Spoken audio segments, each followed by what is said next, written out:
R1. Ya está. Hola, buenos días. Mi nombre es Miriam Viedma y soy R1 del Hospital Puerta del Mar en Dermatología, y hoy vamos a hablar sobre el capítulo 2 del libro de texto de dermatología RUC, que se llama Dermatología comparada. Este es su índice y nosotros nos vamos a centrar en el apartado 6, que es dermatología clínica comparada, que tiene esta subclasificación, ¿no? Que son básicamente enfermedades cutáneas que vemos en humanos, que también se expresan en animales. Y bueno, pues las enfermedades dermatológicas constituyen una de las más frecuentes también en el mundo animal, al igual que en los humanos, y es una de las causas más frecuentes de visita al veterinario. Cada día se va conociendo más estas enfermedades en los animales, y ya no solamente animales domésticos, sino que en otras especies. Y el conocimiento de las enfermedades cutáneas en este mundo animal nos va a aportar datos sobre también las enfermedades cutáneas humanas, viendo similitudes y diferencias entre ellas. Hay algunas enfermedades cutáneas que son exclusivas de la especie y otras que son comunes, y otras que, aunque posean un nombre parecido, van a comportarse de forma distinta. Por ejemplo, la psoriasis es una enfermedad exclusiva del ser humano y no se ve en otras especies animales. Sin embargo, la dermatitis atópica o el pénfigo son enfermedades comunes con otros animales. Y lo que hemos comentado, que pueden tener características parecidas, pero comportamientos distintos la misma enfermedad. Por ejemplo, una tiña que se da en las vacas va a tener un comportamiento muy distinto en las vacas que en los humanos, como ya veremos más adelante. Estas son un poco las enfermedades que vamos a ir hablando, que las encontramos tanto en el mundo animal como en el humano. Además, a nivel práctico también encontramos muchas diferencias, ya que, por ejemplo, en la hora del tratamiento, el tratamiento tópico va a ser muy difícil debido al pelaje, y a que es posible que el animal se esté lamiendo las heridas. El tratamiento sistémico va a ser más veces necesario debido a esto, pero también hay que tener en cuenta que tienen diferentes metabolismos e incluso pueden tener reacciones interespecie, sobre todo los gatos, por ejemplo, en el tratamiento sistémico suelen dar muchas reacciones. Y el lamido también puede provocar el lamido de las heridas o de las dermatosis secundarias que no vemos en humanos, ¿no? Por ejemplo, el granuloma del lametón o dermatitis sacral del lamido. Además, todos los procedimientos pues, pueden ser un poco más complicados a la hora diaria, ¿no? Por ejemplo, biopsiar o quitar un tumor pues, frecuentemente va a necesitar anestesia o sedación completa. Las serpientes, por ejemplo, se suelen meter en frigoríficos para producirles una hipotermia y poder biopsiarlas así. O, por ejemplo, animales acuáticos como peces o anfibios, pues su procedimiento va a ser muy, muy complejo. Y bueno, estas son las enfermedades un poquito que vamos a ir dando pinceladas de cada una, pues comentando lo más curioso característico, ¿no? Y empezando por las enfermedades parasitarias, es una de las enfermedades cutáneas más frecuentes en el mundo animal, mucho más que en los humanos, debido a que bueno, pues su piel y las plumas pueden constituir una zona de hábito de los parásitos y pueden producir enfermedades zoonóticas en los humanos.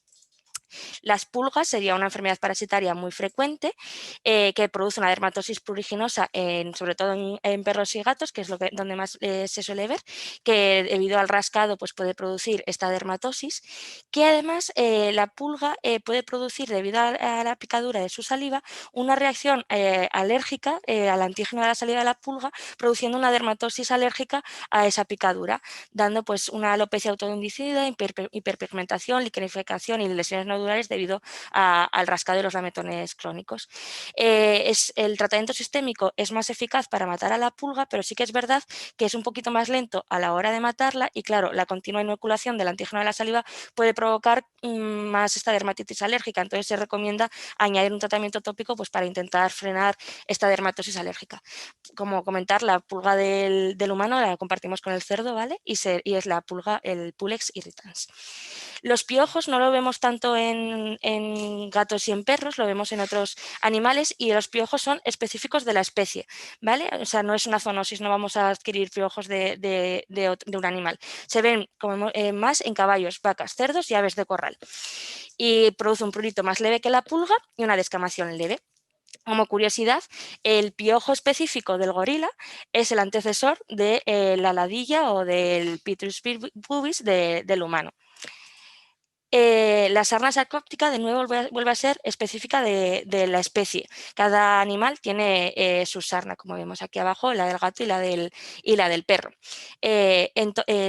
a veces podría inocular al ser humano, pero como no se alimenta de la piel del ser humano, produciría una dermatosis pustulosa transitoria que se resolvería ella sola porque no puede seguir viviendo la caro en todas. Es la dermatosis más pruriginosa de todas y en los perros da una dermatitis papular eritematosa, sobre todo en orejas y codos, y en los gatos sí que es verdad que da una descamación más grasa, más costrosa, una alopecia y liquenificación y grandes linfadenopatías, la sarna, ¿vale? Así que aquí podemos ver, esta sería la coro de los gatos, produciendo esta descamación más grasa y esta de los perros pues con unas papulas más eritematosas. Y luego existe otro ácaro que se llama Cheiletiella, que es un ácaro frecuente en perros, gatos y conejos que produce una dermatitis o un prurito más leve que la sarna sarcóptica que acabamos de comentar, más difusa por el tronco, que de nuevo puede infectar al ser humano, pero sería de forma transitoria. La demodicosis es una enfermedad bastante frecuente en el perro, si bien es verdad que en el resto de las especies no es tan frecuente. Y además es muy frecuente en un determinado raza de perros y sobre todo en perros jóvenes. Produce una enfermedad folicular en los perros que puede ser de manera localizada, que esa pues no suele requerir tratamiento y suele ser transitoria, produciendo placas alopécicas no inflamatorias en la cabeza, y puede haber una generalizada con unas áreas alopécicas con medones y descamación más grandes, que entonces sí que necesitaría un tratamiento para el ácaro pues más largo. La picadura del mosquito culicoides o el dulce picor es típico de animales de granja. Esta picadura produciendo sobre todo en caballos y animales de granja, produciendo una enfermedad dermatológica pruriginosa, sobre todo en la zona de pelo y cola, que puede llegar a esta picadura, sobre todo en zonas del oeste, la costa del oeste de América, se ha visto que puede llegar a causar distrés en el ser humano. En cuanto a las enfermedades parasitarias, para finalizar, recordar que la ivermectina, que es un antiparasitario ampliamente utilizado, hay que tener mucho cuidado con determinadas razas de perros porque pueden producir daño cerebral en los mismos y causarles la muerte. Entonces hay determinadas razas como el collie, el perro pastor inglés, que no se puede utilizar la ivermectina como antiparasitario. Como enfermedades bacterianas, las infecciones estafilocócicas pues son las reinas, ¿no? Las principales. De nuevo, solemos encontrar infección estafilocócica en determinadas especies en cada especie. Por ejemplo, en el perro tenemos este estafilococo, el Pseudodintermedius, que produce un empético estafilocócico, sobre todo en pieles atópicas, dando una erupción papular o pustular con una placa alopécica, que es muy característico collete descamarativo que se llama anillo estafilocócico y que es muy importante el diagnóstico diferencial de este impético con el pemphigo foliáceo de los perros. En los gatos, los estafilococos no suelen infectar porque tienen muy poquita adherencia a sus corneocitos. En caballos, vacas y ovejas el estafilococo aureus el más frecuente, como en los humanos, y en los caballos es importante hacer un diagnóstico diferencial de esta enfermedad estafilocócica con esta otra enfermedad producida por esta bacteria, la Dermatophilus congolesis, que produce los arestines o el reinescal, que es una dermatosis con placas alopécicas, sobre todo en zonas húmedas donde se queda la espora de las esporas de las bacterias y infectan a varios caballos, ¿no? Y la humedad pues es la que precipita la infección por esta bacteria. Y en el caso del cerro, pues estafilococo más frecuente es el icus. Otras enfermedades bacterianas que vale la pena destacar sería los abscesos cutáneos por Pasteurella multocida en los gatos, sobre todo debido pues, a mordidas y a peleas entre ellas, y en los reptiles, anfibios y peces, pues infecciones por pseudomonas y aeromonas que da pues, lesiones ulcerativas. Enfermedades fúngicas. En las enfermedades fúngicas encontramos, por ejemplo, en la vaca, la tiña de la vaca, que está causada por el Trichophytum verrucosum, que mientras en la vaca produce una tiña, pues bueno, con placas alopécicas levemente descamativas, sobre todo en los meses de invierno, que es cuando más se ve, y en verano, aunque se esté infectado pues, con el sol y el calor, no se nota tanto la tiña, pues esta leve tiña que producen las vacas, cuando infecta al hombre, produce el Querion de Celcio, que es una tiña muy inflamatoria, ¿no? Produciendo esta diferencia clínica. En roedores y en erizos tenemos estos tricophytums que si infectan al ser humano pueden llegar a producir también bastante lesiones inflamatorias en las zonas expuestas por el dermatofito. En el caballo es muy frecuente la tiña por este tricofitum y sin embargo, a pesar de toda la equitación y todo el mundo que se tiene con el mundo del caballo y ser una tiña frecuente, es rarísimo la infección por este dermatofito en los seres humanos. Una vez se ha llegado a describir o muy poquitas, no se suelen infectar.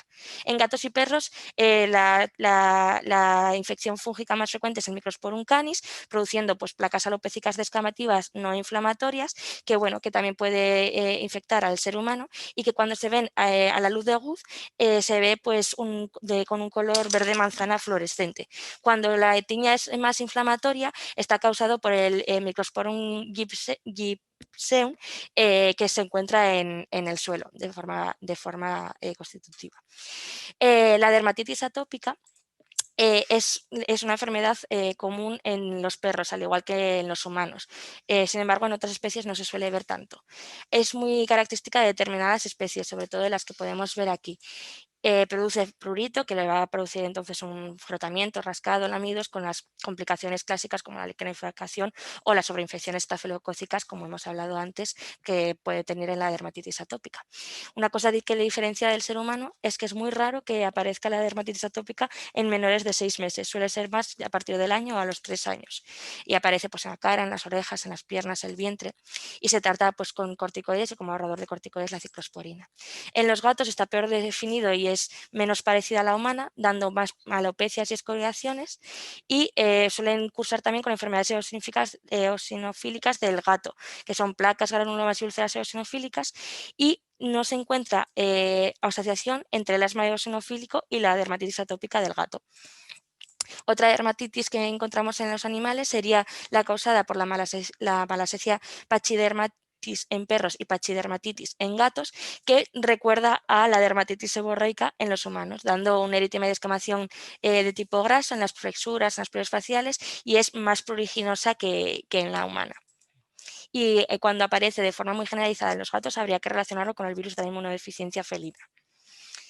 La psoriasis, como hemos comentado, no existe la enfermedad natural de psoriasis en el mundo animal, es una enfermedad exclusiva en el ser humano. Si bien es verdad que existen enfermedades dermatológicas que recuerdan a la psoriasis humana, como la dermatosis psoriasiforme liquenoide de los perros Springer Spaniel, que no tienen ni el mismo comportamiento ni aparición y además histológicamente lo que se vería es una hiperplasia epidermoide psoriasiforme, pero que tiene un patrón liquenoide con un infiltrado inflamatorio mixto, que nada recuerda a la psoriasis humana. Además, está relacionada con que podría estar causada por una hiperestimulación antigénica del estafilococo, y se ve que tiene una respuesta al antibiótico. Cuando se trata de la infección estafilocócica, esta dermatosis mejora. También existe la dermatitis psoriasiforme de las almohadillas, que de nuevo histológicamente, aunque pueda recordar un poco la forma clínica a la humana, encontramos histológicamente esponjiosis infiltrado mixto con abundantes eosinófilos, que no es característico como la psoriasis humana. Experimentos con ratones induciéndoles la pérdida del gen de la proteína JUM-B en la región PSOR6, pues se ha visto que provoca la psoriasis clínica histológicamente igual que en la humana, ¿no? Por lo tanto, experimentos con estos ratones pues ha hecho que se sepa más de la genética de la psoriasis humana. Pinceladas de enfermedades inmunomediadas en el reino animal tenemos como enfermedades ampollosas el pemfigoide ampolloso, que es muy similar que en los humanos, en gatos, perros y cerdos. Pero, sin embargo, en caballos el pemfigoide ampolloso se compromete mucho más la mucosa oral y tiene un peor pronóstico en el pemfigoide ampolloso. El pemfigoide cicatricial es el más frecuente en los perros, mucho más que el pemfigoide ampolloso, siendo que es raro en humanos, pues en el caso de los perros es el más frecuente como pemfigoide.